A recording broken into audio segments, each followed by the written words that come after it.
وَبِالْوَالِدَيْنِ احسانا، تم ہر حال میں اللہ ہی کی عبادت کرنا، اللہ کے علاوہ کسی اور کی عبادت نہ کرنا. وَبِالْوَالِدَيْنِ احسانا، اور اپنے والدین کے ساتھ احسان کرنا، اپنے باپ کے ساتھ اچھا سلوک کرنا، اپنے والدین کے ساتھ اچھا برتاؤ کرنا. احسان کہا ہے. احسان جانتے ہو کس کو کہتے ہیں؟ وَبِالْوَالِدَيْنِ احسانا، اپنے ماں باپ کے ساتھ احسان کرو، اچھا سلوک. احسان کے اندر ہر نیکی شامل ہے، ہر نیکی شامل ہے. صرف یہی نہیں کہ اپنے باپ کی بات مان لی بس ہو گیا. اگر باپ بیمار ہے تو اس کا علاج کرانا یہ احسان ہے. باپ اٹھ نہیں پا رہا ہے، اس کو اٹھانا اور گود میں لے کر اس کو اس کے بستر پہ بٹھانا یہ احسان ہے. باپ بستر پہ لیٹا ہوا ہے، کہہ رہا بیٹے مجھے دروازے کے باہر کرسی لگا کر بٹھا دو، تھوڑی دیر میں باہر کی ہوا کھانا چاہتا ہوں، اور وہ اٹھ نہیں پاتا ہے. تو باپ کے لیے وہ کرسی دروازے کے باہر رکھنا اور اپنے باپ کو اپنی کمر پہ لاد کے لے جا کر اس کرسی پر بٹھا دینا یہ نیکی میں، احسان میں شامل ہے. ذرا غور کرو کہ ایک صحابی اپنی ماں کو جو اندھی تھی اور ہاتھوں سے کوڑی تھی اور پیروں سے لنگڑی تھی، دانت نہیں تھے منہ میں، اس نے کہا میں عمرہ کرنا چاہتی ہوں، طواف کرنا چاہتی ہوں خانہ کعبہ کا. اس کا بیٹا اس کو خانہ کعبہ کی طرف لے گیا. اب لنگڑی تھی تو بیچاری چل نہیں سکتی تھی، اندھی تھی، دیکھ نہیں سکتی تھی، اس لیے بیٹے نے اس کو اپنے کاندھوں پر لاد لیا، اپنے کاندھوں پر سوار کر لیا، اپنی گود میں اس کو اٹھا لیا اور پیٹھ پر سوار کر لیا. اور اس کے بعد بیٹا اپنی ماں کو طواف کرانے لگا. 5واں یا 6واں چکر تھا کہ ان کی مٹبھیڑ حضرت عمر فاروق رضی اللہ تعالیٰ عنہ سے ہو گئی. حضرت عمر فاروق سے علیہ السلام ہوئی، السلام علیکم. وعلیکم السلام. یہ صحابی حضرت عمر سے کہنے لگے امیر المومنین یہ میری ماں ہے. حضرت عمر نے کہا کہ تمہیں بہت اچھی ماں ملی ہے. کہا امیر المومنین میں اس کا بیٹا ہوں، اپنی ماں کو خانہ کعبہ کا طواف کرا رہا ہوں. میری ماں اندھی ہے، میری ماں نابینا ہے، اور میری ماں کو پیروں سے لنگڑی ہے اس لیے چل نہیں پاتی. میں نے اپنی پیٹھ پر لاد کر اس کو طواف کرانا شروع کر دیا. حضرت عمر نے کہا اللہ تمہیں اس کا بہتر جزائے خیر دے، بہترین بدلہ دے. اس شخص نے کہا امیر المومنین میں اپنی ماں کو اپنے ہاتھ سے کھلاتا ہوں، اپنے ہاتھ سے کھانا بنا کر تیار کرتا ہوں، اپنے ماں کے کپڑے میں اپنے ہاتھ سے دھلتا ہوں، اپنے ماں کی گندگی کو لیٹرین و پیشاب و پائخانے کو بھی میں صاف کرتا ہوں. میری ماں نے طواف کرنے کی خواہش کی تو میں اس کو لایا اور میں اپنی پیٹھ پر لاد کر اپنی ماں کو طواف کرا رہا ہوں. کیا میں نے اپنی ماں کا حق ادا کر دیا جو قرآن و حدیث میں ماں کا حق بتایا گیا ہے؟ کیا میں نے اپنی ماں کا حق ادا کر دیا؟ حضرت عمر فاروق نے ہنستے ہوئے فرمایا تم حق کی بات کہتے ہو کہ تم نے اپنی ماں کا حق ادا کر دیا.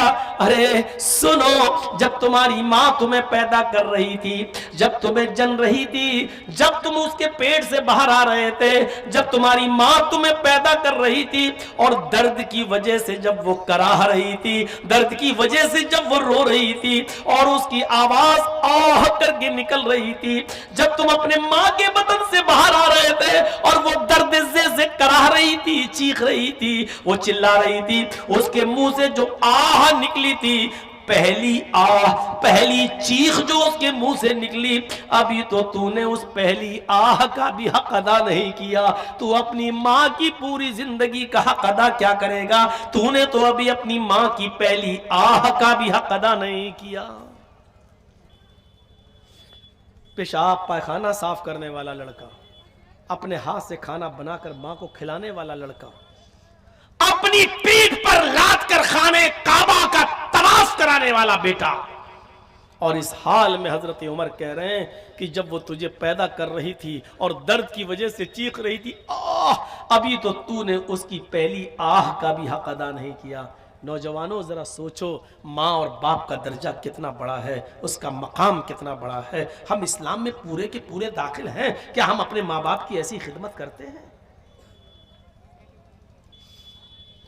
کیا ہم ماں باپ کی ایسی سیوا، ایسی خدمت کر رہے ہیں؟ ایسی اولاد، تاریخ کے اوراق پڑھیے تو ایسی اولاد گزرے گی کہ باپ بھی جیل میں اور بیٹا بھی جیل میں. باپ کی عمر 90 سال اور بیٹے کی عمر 50 سال، باپ بھی جیل میں اور بیٹا بھی جیل میں، لیکن دونوں پکے نمازی۔ بیٹے نے دیکھا کہ میرا باپ جیل کے اندر ہے اور 90 سال کی عمر ہے اور نماز ایک بھی وقت کی نہیں چھوڑتا ہے، اور میں بھی نہیں چھوڑتا ہوں، اور جیل میں ٹھنڈا پانی ملتا ہے، سردیوں کی سخت رات ہے، سردیوں کی اس ٹھنڈی رات میں ٹھنڈے پانی سے وضو بناتے وقت میرے باپ کو بار بار الرجی ہو جاتی ہے، نزلہ ہوتا ہے، زکام ہونے لگتا ہے، اس کو فیور آ جاتا ہے، تو کیا کرنا چاہیے؟ اس کا 50 سال کا بیٹا رات میں عشاء کی نماز کے بعد اپنے باپ کو بستر پر سلا دیتا تھا کہ تم سو جاؤ، فجر میں اٹھنا ہے۔ باپ اسی جیل کے اندر سونے لگتا اور بیٹا تانبے کے لوٹے میں پانی بھرتا، بیٹا تانبے کے لوٹے میں پانی بھرتا اور اس پانی کو، اس لوٹے کو اپنے پیٹ سے لگا لیتا، اور صبح فجر کی اذان تک، فجر کی نماز تک اس لوٹے کو اپنے پیٹ سے لگائے رکھتا کہ پیٹ کی گرمی سے پانی میں کچھ گرمی آ جائے، اس پیٹ کی گرمی سے پانی میں کچھ حرارت آ جائے، اور جیسے ہی فجر کا وقت ہوتا بیٹا فوراً اپنے باپ کو پانی دیتا، جو قدرے گرم ہو جاتا، تھوڑا بہت اس کی ٹھنڈک مٹ جاتی اور تھوڑی گرمی آ جاتی، کہتا بابو جلدی سے وضو بنائیے پانی ٹھنڈا ہو جائے گا، اور اس کا باپ جلدی سے وضو بناتا۔